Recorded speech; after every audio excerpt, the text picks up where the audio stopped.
What do you think is the easiest way to make $150 million in Australia? Start your own company, employ hundreds of people, and work yourself to the bone for decades to build a multi-million-dollar empire? Nah, that's too hard. What about winning the lotto? Back in 2024, the ABC reported on an Adelaide man claiming a $150 million Powerball jackpot. It's certainly easy, but your chances of that happening are roughly 1 in 134 million. But there is an even easier way. Be an aggrieved Aboriginal Australian. As the BBC declared recently, Indigenous Australians win record $150 million after billionaire mined without permission. See, all you have to do is be the descendant of someone whose land was colonised more than 200 years ago, claim native title, and you too can be part of a multi-million-dollar windfall. Easy, quick, and all you had to do was exist. With a bit of complaining and a few creative legal filings thrown in for good measure. It's the most exclusive club in the country. No matter how hard you work or how much tax you pay, if you don't have the right DNA and a 200-year-old connection to that specific patch of dirt, you're locked out of the vault.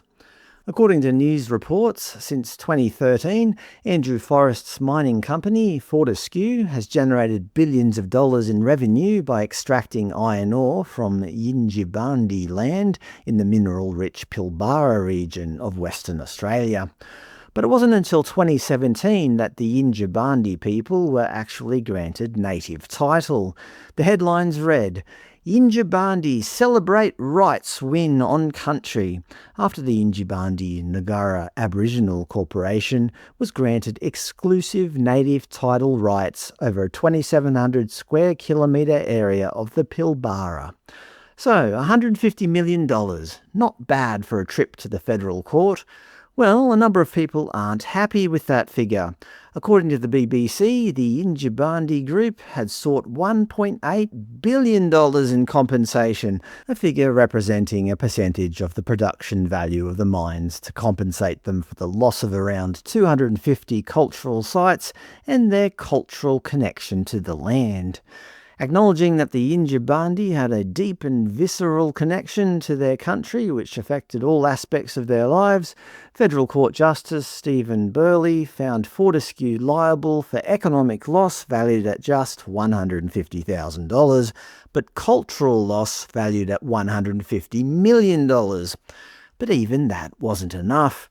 While the payout is almost 3 times the size of the next biggest court-mandated compensation in Australian history, some elders expressed disappointment. Yindjibarndi elder Wendy Hubert even described the $150 million windfall as peanuts. I don't know about you, but I'd happily accept a few bags of those peanuts. Apparently, in the world of high-stakes grievance, $150 million is just the appetizer. I don't know what else to say about this, really. Let's see what the ABC had to say. Record payout after billionaire built mine without traditional owner's permission. It's interesting, if he hadn't built the mine in the first place, would they be receiving anything right now? In the article, they show plenty of photos of sombre-looking Aboriginal people who just won $150 million, noting the amount was well short of the $1.8 billion sought by traditional owners. They even had a heading dedicated to the elders' analogy, payout peanuts. The Aboriginal Corporation's chief executive, Michael Woodley, who is pictured here looking like he's just attended a funeral, said the Yindjibarndi have not given up after the verdict. He noted, "We'll fight it." So there you go. In a world where many Australians can barely afford a roof over their heads, a windfall payment of $150 million from a mining giant who rudely came in and commercialised your land is seen as not enough.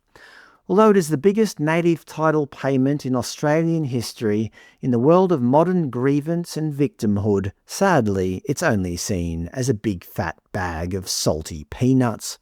It's a reminder that the most exclusive club in this country is the one that cannot be acquired by merit, purchase, or citizenship alone. You either have the 200-year-old connection to the dirt, or you're just another person struggling to pay the rent.